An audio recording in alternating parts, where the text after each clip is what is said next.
can see here, almost in the background, that is ionized plasma from the sunlight striking the gases that the comet gives off.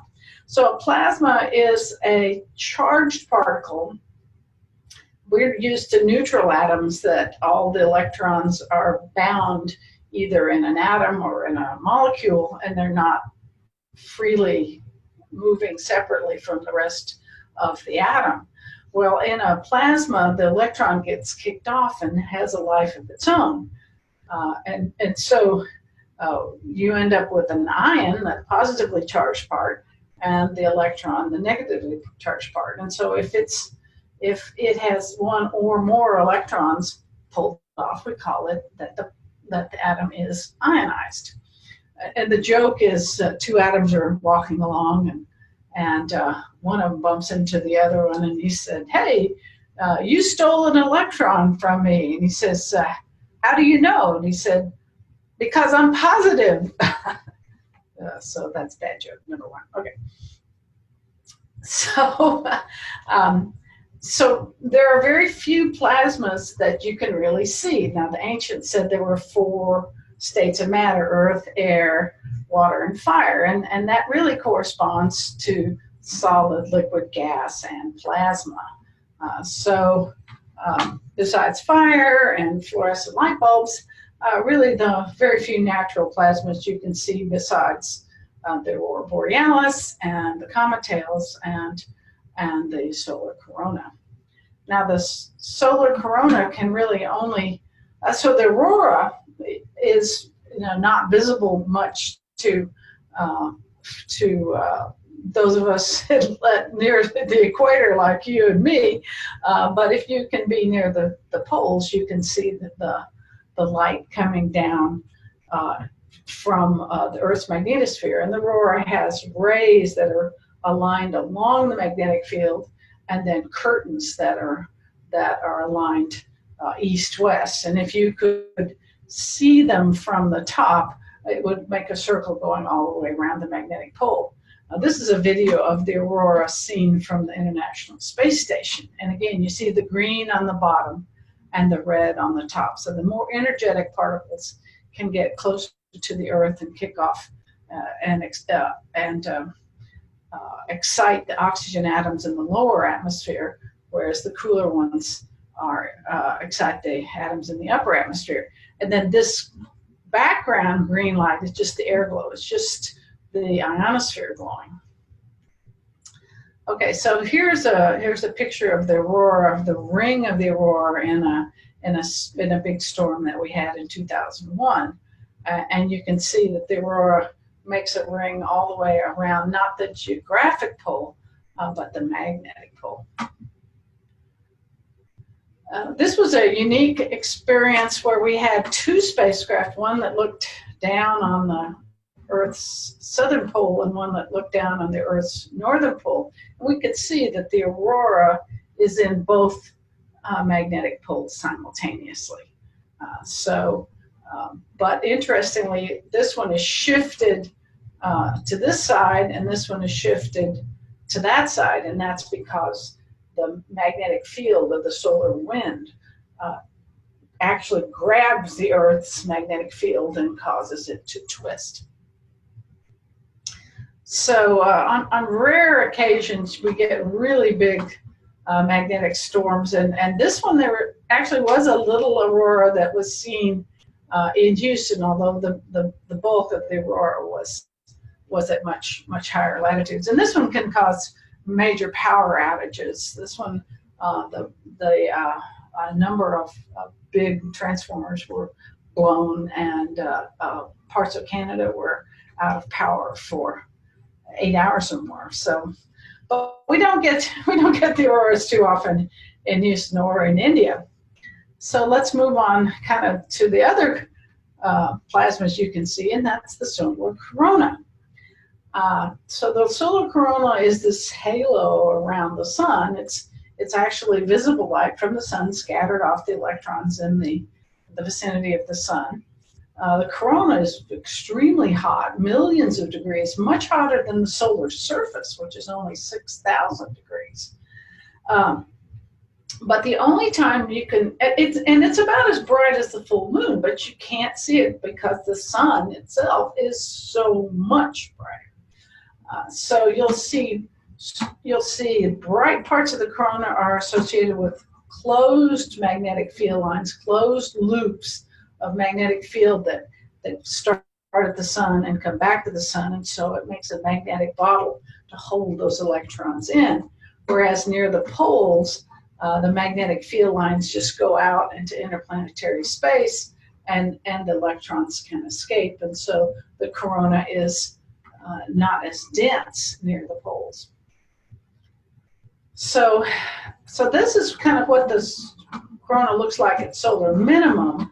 It's extended along the sun's equator, but not so bright at the poles. Whereas an eclipse that happens during solar maximum, these magnetic loops can occur at all latitudes of the sun, and so you get a much more symmetric corona, kind of like what a third grader would draw in class is what the corona would look like at solar maximum. But the corona is one of the most spectacular and really captivating things I've ever seen. It is so weird to see the sun dark instead of light, and then to have this ghostly halo around it. The eclipse has several phases as the moon goes into alignment between the Earth and the sun, and so it's called a partial eclipse when the moon only partially covers up the sun, and it's a total eclipse when the moon exactly covers up all the main photosphere part of the sun, and it's only then that you can see the corona, and it's only then when it's safe to see it without using special eclipse glasses. So if it's a partial or if it's an annular, you have to use safe techniques, and I'll talk a little bit about that a little later, because it's important that there are actually 3 partial eclipses coming through India in the next 2 years. That's amazing. Yeah, and I was going to mention that at the end, that we have a total annular eclipse that's going to be visible for parts of India this December, and again next June, and next June is visible from where most of us are here in North India, so it's going to be an exciting 2 eclipses, and there's a lot to look from you. I'll show you how to figure out the timing and everything on that. I'll show you that in a minute. As she mentioned, there's been a lot. I've been to a lot of eclipses, and in fact, we call them eclipse junkies. They're called the umbrophiles. I saw a couple of partials when I was a child. This is when I was in high school, and this is when I was in college. But my first totality was in Canada in 1979, and I've seen 2 annulars on the center line, another annular that I wasn't on the center line, but also, all over the world. So I've seen 15 totals and 2 annulars in my lifetime, and only 2 of them were clouded out. So I feel very fortunate to not only have been able to travel to the right place, but got good weather most of the time. So these are some of the eclipses that I've been to, and I have 2 more coming up. I just came back from the one in Chile. I'll show you some pictures of that. And I've got 2 more coming up that I'm going to. So the geometry of a lunar eclipse versus a solar eclipse. And I should say, I have a website, space.rice.edu/eclipse. It's got a lot of information. It's got a link to a PowerPoint on eclipse safety that you can download and watch. So there's a lot of information, a lot of links, a lot of pictures that you can get to on this site, and I'm continuing to improve it. The actual link may change a little bit because we're changing our website from regular HTML to Drupal, and so, but you can always start at space.rice.edu, and you can find my Eclipse page. I also have an Apollo page too. So,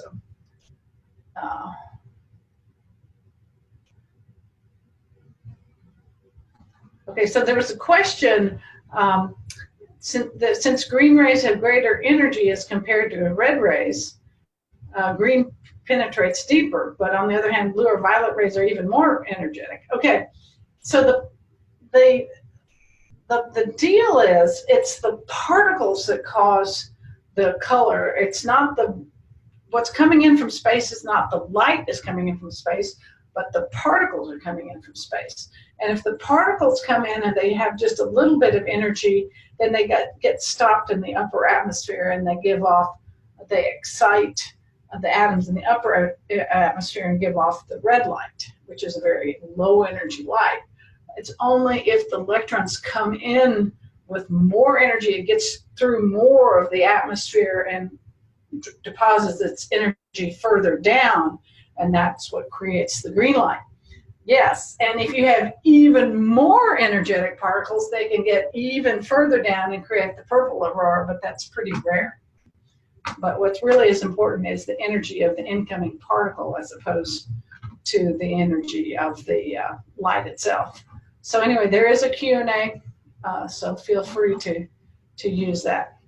Yeah, you can put your questions on the Q&A. Thanks, Dhanat, for that question. And or you can put it in chat, and we'll take them all to Pat at the end of her talk. Yep. Yeah, I just wanted to make sure. Okay. All right. So, so going back a second. So if the moon is in the Earth's shadow, it's a lunar eclipse. If the Earth is in the moon's shadow, it's a solar eclipse. And you see right away that everybody on this side of the Earth can see a lunar eclipse. Okay? Anybody that can see the moon can see a lunar eclipse.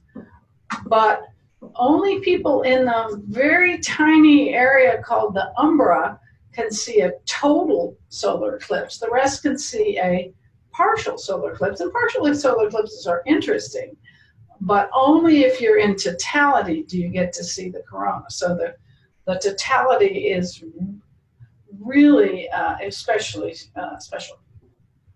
Okay, so I have several animations explaining eclipses, and all of these are on that Eclipse website on space.rice.edu.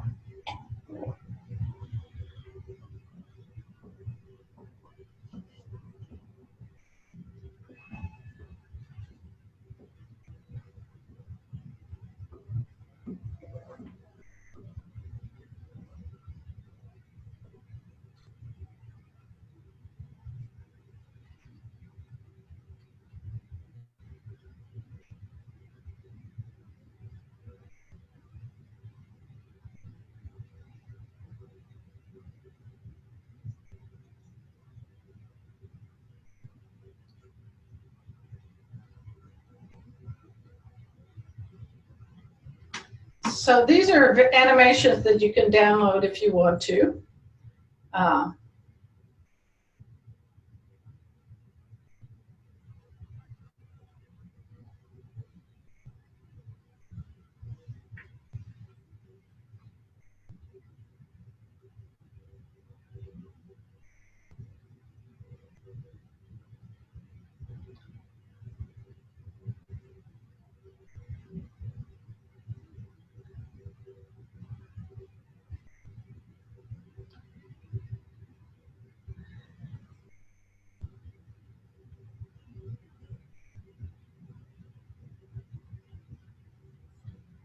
So the eclipses that you all are going to see in India coming up are going to be annular eclipses, which means you won't be able to see the corona.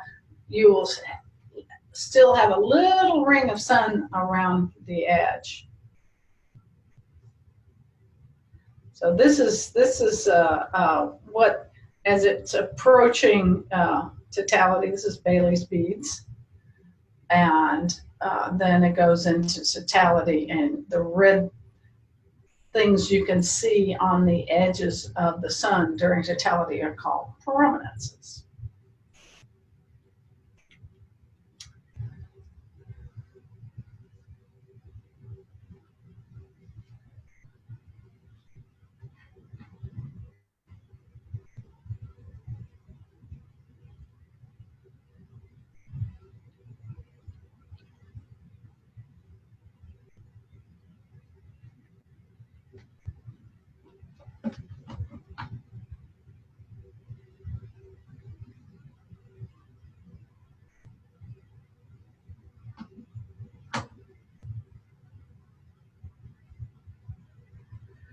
So if the moon is too far away to cover the entire sun, you get an annular eclipse. So the total umbra doesn't quite reach the Earth, okay?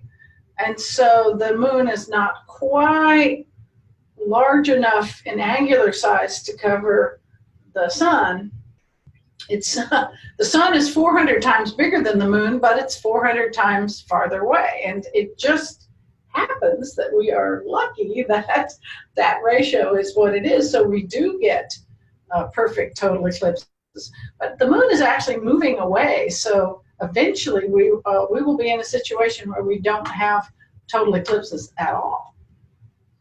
Okay, so an annular eclipse, you'll still see a ring of light around the moon. This was an annular eclipse I went to in 2012. I was on top of a hill in Albuquerque, and so annulars, you have to use the special filters.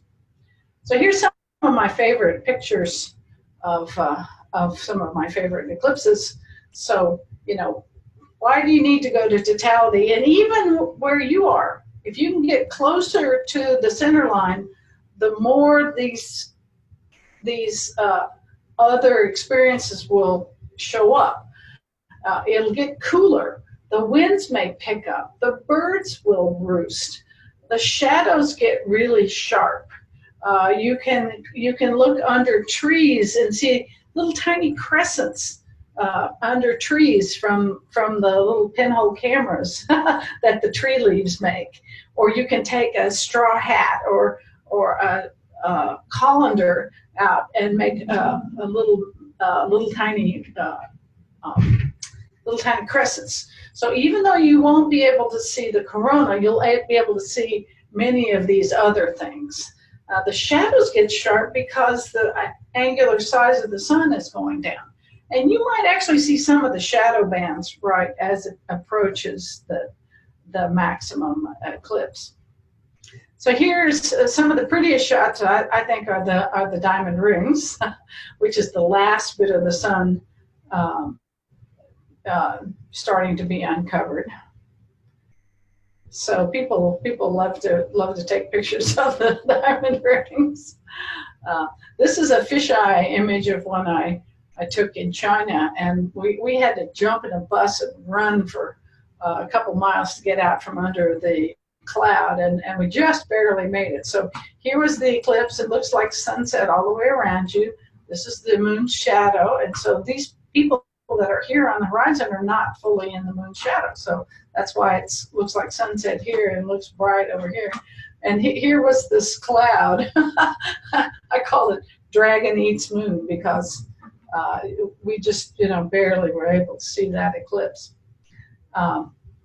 Here was another one in Libya, and again you can see how the it was near noon, so it was sunset all the way around you, which was amazing. It had some great shadow bands. Here was one from Australia when I was on a cruise ship, and it was in the early morning. So you had a sunrise, and then it got dark, and then you basically had a second sunrise. Uh, this is another evening one. Occasionally you get some high clouds, and that can really scare you. But we in fact ended up seeing the eclipse kind of come and go from this one. I have a movie posted on my website. You can even see Venus, peeking through a hole in the clouds. This is again getting ready for totality, and the diamond ring causing a rainbow on the clouds, which was kind of cool. Now, one of the things we can do, because we monitor the sun, they have models of what the sun's magnetic field looks like, and they use that to predict what the corona is going to look like for any given event. And so this was a case where this prediction came out a couple of weeks ahead of the eclipse this last July that I went to in Chile. And this was what the magnetic field would look like. It was open at the poles, but these closed magnetic fields, these closed loop magnetic fields, are the things that trap a lot of plasma.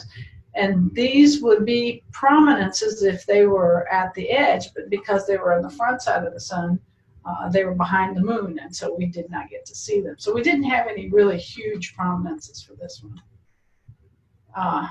And so this is the prediction versus what actually was observed. So this was the observed one right there, and that was the prediction. So I think the prediction did really an amazing job of predicting a couple weeks ahead of what we were going to see. Now we actually went closer to the edge of the shadow, and so we ended up having a really long Bailey's beads and chromosphere, as we had a diamond ring here and then came back out there, and so it was a really amazing view.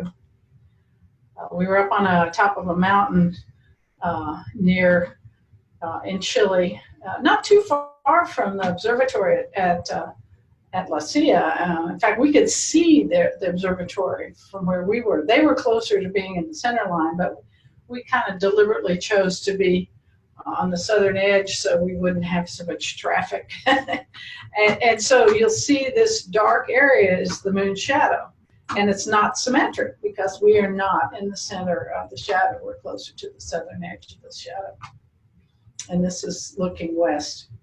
So eclipses near sunrise and sunset are cool because you've got some perspective. You've got a horizon in front of it.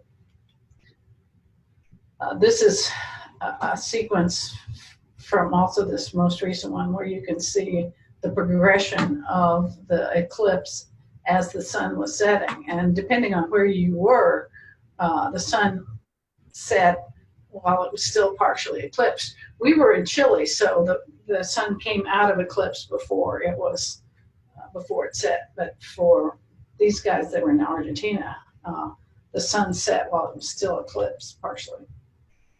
This is, I think, a really beautiful one. When you take a photograph,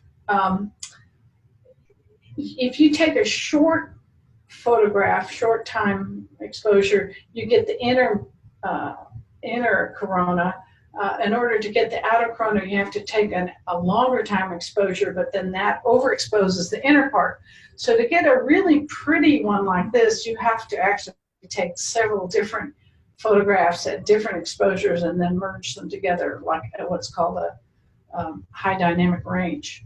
But you can really see the magnetic field lines coming out of the north and south poles of the sun, and these trapped streamers where the bulk of the coronal emission is. So this is the sun's equator, and to the first approximation, we on Earth live in the sun's equator. So we see the plasmas coming from the sun all the time. It's called the solar wind. Okay, so India has 2 annular eclipses coming up and 1 partial. And so I really, really do want to encourage everybody to observe these because it's really interesting. The next 3 eclipses are all going to be visible from India. So here is the one that's coming up in December.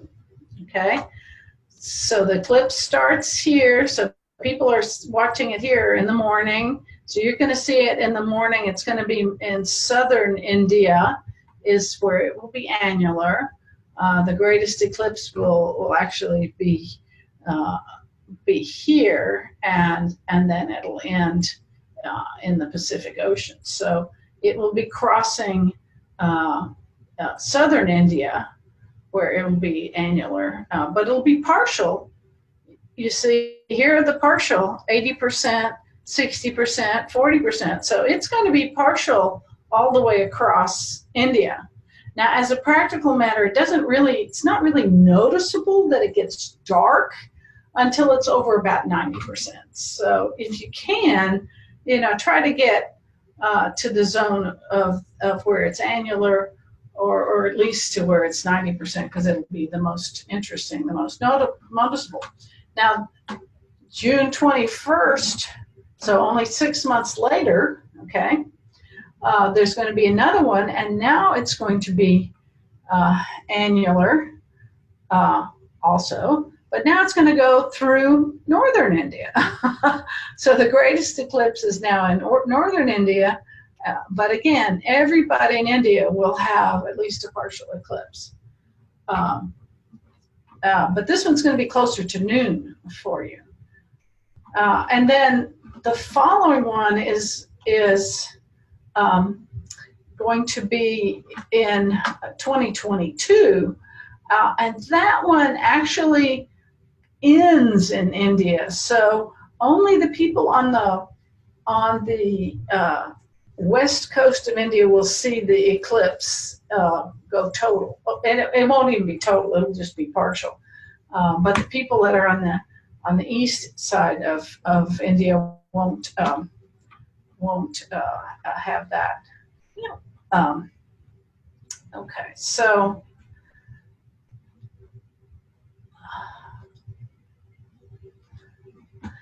all right, so now one of the things I really do want to encourage you, if you observe these eclipses, is that you make it observe it very safely. So the simplest thing are eclipse glasses that you can buy for a couple of dollars a piece, but make sure that they're real. There are certainly some fakes out there, so you want to make sure that the eclipse glasses that you get are from reputable dealers.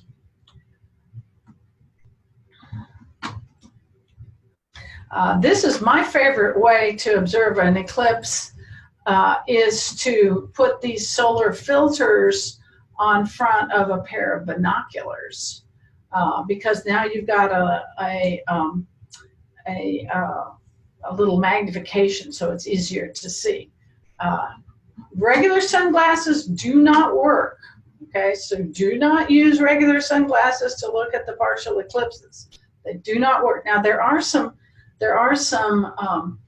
eclipse shades that look like sunglasses but are made out of this very special, highly reflective material, and those are okay.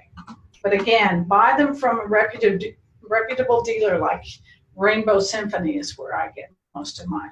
But these come in various sizes, so you can put them on top of your camera, or you can put it on top of your binoculars.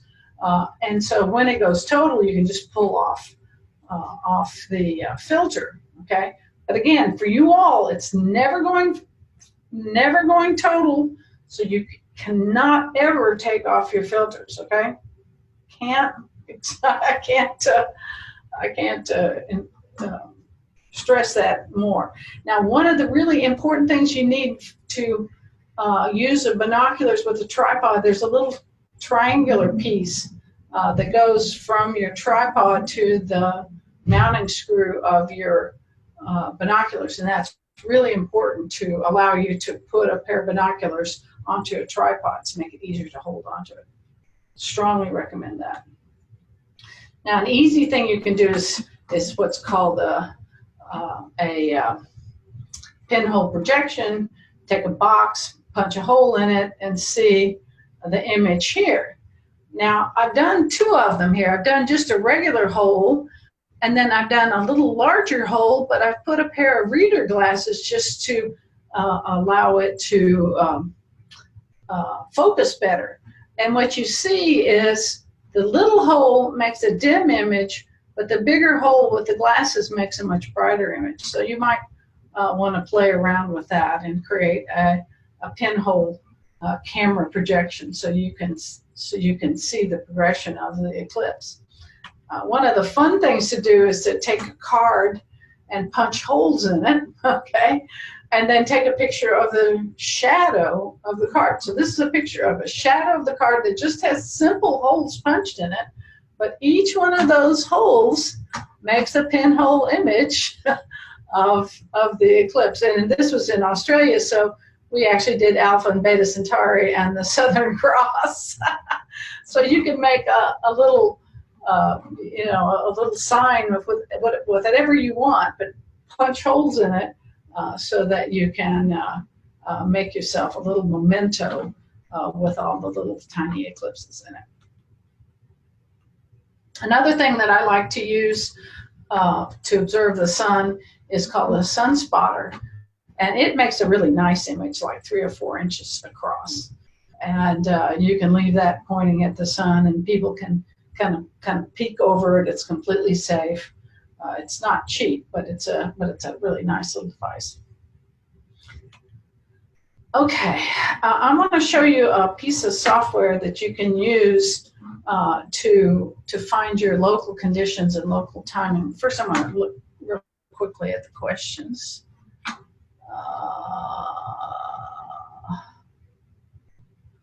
Okay, so the penumbra is the part of the moon's shadow, so that if you're in the penumbra, you see a partial eclipse. The sun is partially covered but not completely covered. The umbra is the part of the shadow where if you were in it, you would see the sun completely covered by the moon. Okay, so the umbra is much smaller, but it's also much darker. Can you see other planets during an annular eclipse? That is an interesting question. I'll bet you can see Venus. Venus is really bright, and so and it will get reasonably dark in the annular eclipse. So you might see Venus. You're not going to see dim planets, or dim stars at all, but you might well see Venus. What gives the speed to the auroras causing auroral electrons? That's actually a process in the Earth's magnetic field. It's not the solar flares directly, although when a solar flare happens, then it releases the coronal mass ejection, and that can in turn build up in the magnetosphere and cause auroras. I have a planetarium show called Magnetism, and you can watch that magnetism show for free, and it'll give you a little more information on that. Let's see if I got questions here in the chat window. So I need to speed up. All right. Well, I'm almost done. So let me just show you this. Before I get there, I'll go ahead and finish the slides. So anyway, one of the other things I do is I have a portable planetarium company, so I can take these inflatable planetariums all around the world and show them shows about different things. I really have a lot of fun meeting a lot of cool people, and so any place I can have electricity, I can set up the dome. Here's one of my planetarium shows on magnetism. I have a new show on Apollo and beyond. We've even set up a dome on the White House lawn, previous president. And as Dr. Mitra pointed out, we have planetariums all over the world, and I've actually installed many of them around the world, including several in India. There's one in Belgaum. There's one in Chennai, and there's one here. I didn't install this one, but I did the one in Belgaum and Mumbai and Chennai. This is our latest planetarium show. You can watch it for free on our eplanetarium.com website or on our YouTube channel, which is called ePlanetarium. All right, so let me show you this website where you can get the information on the eclipses.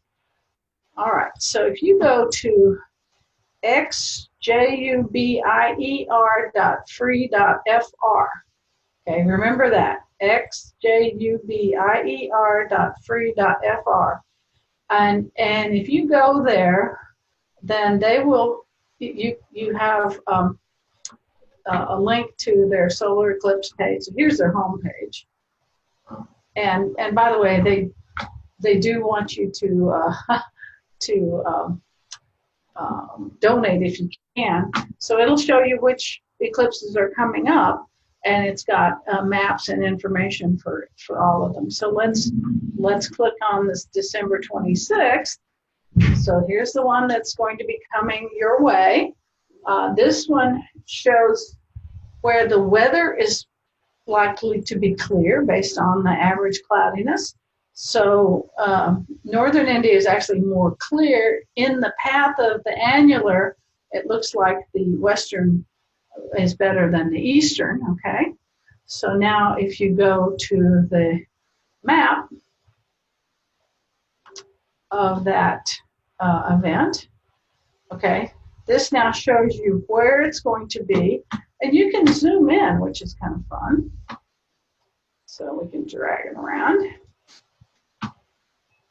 So you can click on any location, and it will tell you how much of the sun will be covered up and the times in universal time about when the beginning and the end is. So if you are in Madurai, for example, then you have 99.94% obscured. So it will be very, very dark. And actually with a camera, you might be able to pick up some of the coronal, but not with your eyes, with the camera. Okay, so there's the one for this one in December. There's also another a plot for the one in northern, let's see. This is the one that's going to be just partial in 2023. So you're only the people on this side of this line will be able to see an eclipse, and it's really just partial right at sunset. And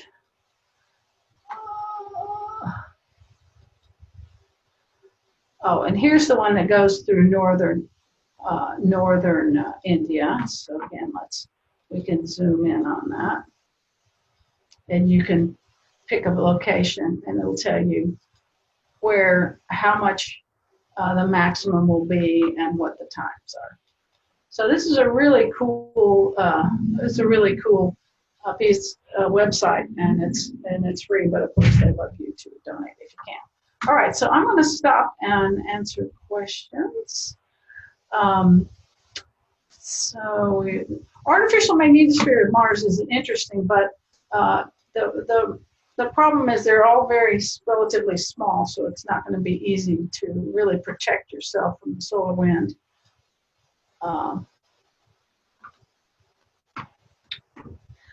There is one other website besides this one, and this is the older website that's from Goddard. Fred Espenak was really the first one to do a series of webs.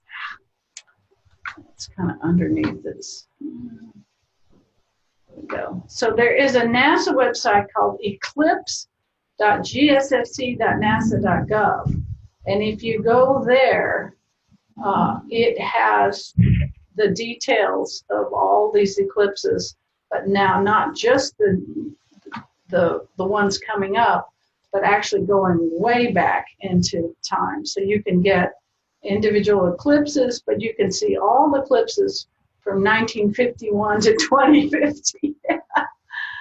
So there's a lot of information on the individual eclipses that are going to be around. And so if you click on an individual eclipse like this one, that gave you the one I put in the PowerPoint.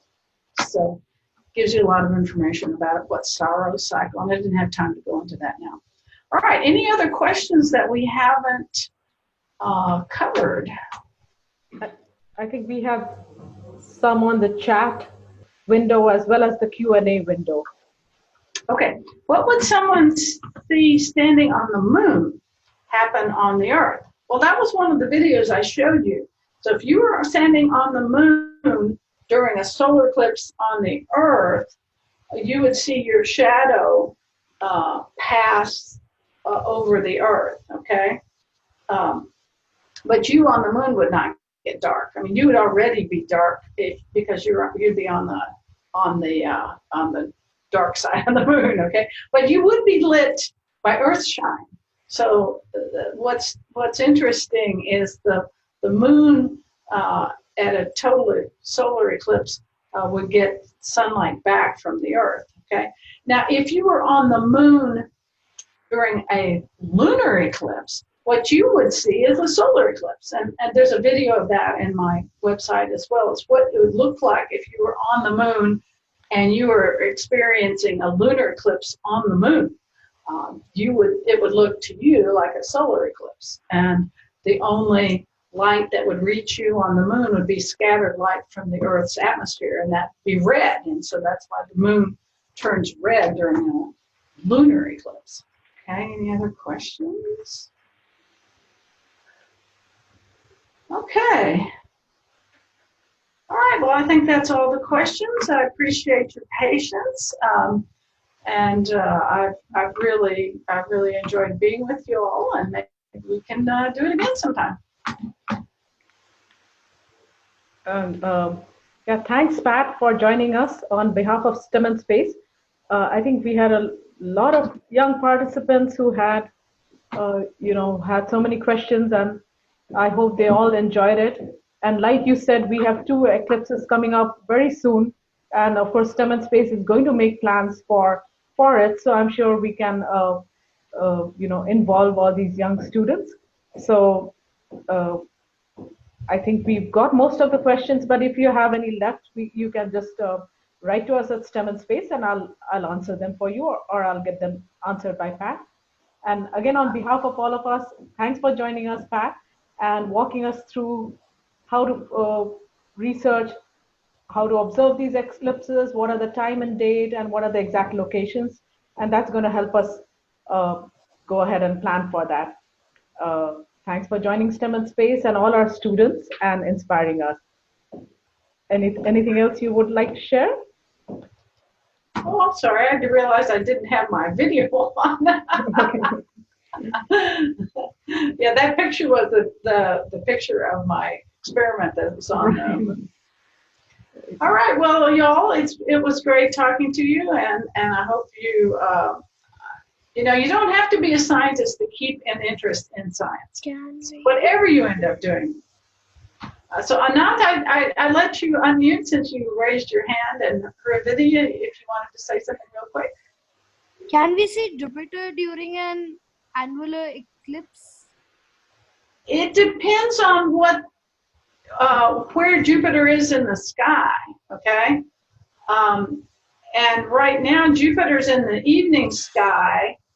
I would have to run a piece of software to see where Jupiter would be in the sky. I use a piece of software called Stellarium to figure it out. I could, if you've got time, I could do that. What do you think, Mila? Do we have time? Yeah.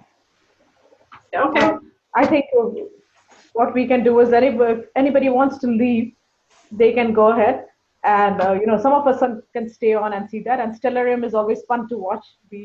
We also try to show them that. Yeah. So let's go ahead and do that. Okay, first of all, we need to remember what day and time it is. It's 2019, December 26th, okay? It's the day after Christmas. The day after Christmas, all right. All right, so let me share the screen. I'll share the screen. And now I'll start up Stellarium.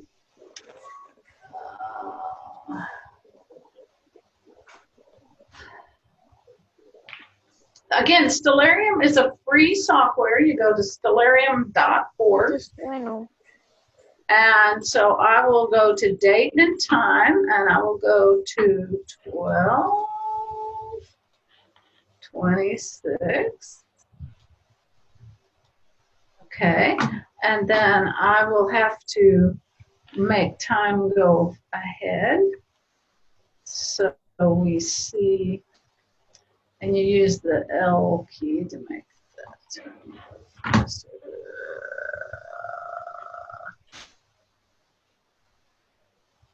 There's the sun.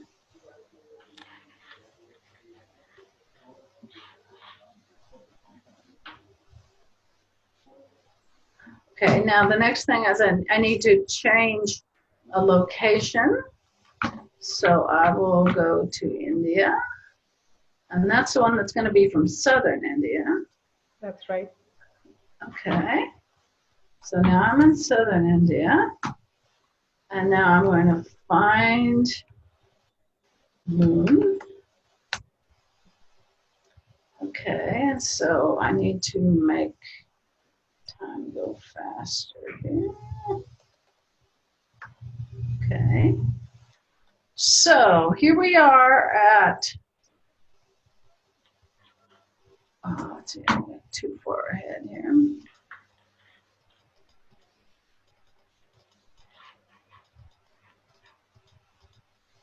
There we go.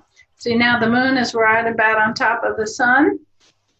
So here's what we'll see. Mercury will be on this side, Saturn and Venus on this side.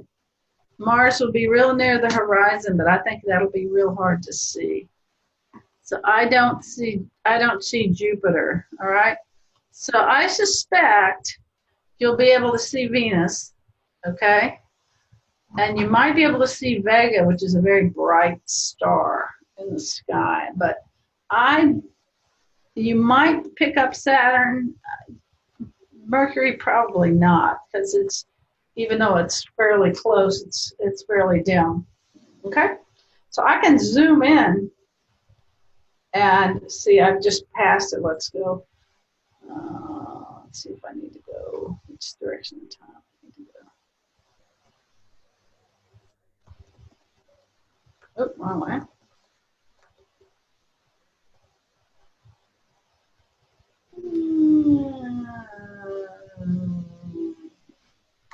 Okay. So it really is cool. Now it's a little oval because I have it in mirror mode. Wait, Anand, can you mute yourself? Or maybe we can mute you. Yeah, so that's, I'm still online and Dr. Wright is online also. Okay, so this looks like it is setting. All right, well, there it is. So I would expect, Venus, but not Jupiter. Okay. So thanks, thanks for walking us through Stellarium and all the softwares we need for figuring out the eclipse. So I think all the kids are geared up. They're already asking me if we are planning something. So, so Arav, I think she did. There's a question from Arav asking how to predict the exact time and date. But the software she used, I mean, Xavier Zubier's page, that told you how to do it exactly. And I'll share that link again with all of you later tomorrow. So thanks again, Pat, for walking us through it. We're all geared up now. And thanks to all the students and participants who joined in. This was the first STEM and Space webinar, and we hope to have a lot more. Thank you, Pat, and we hope to see you here, see you again soon. And join us in another webinar. Okay, take care. Bye-bye. Bye.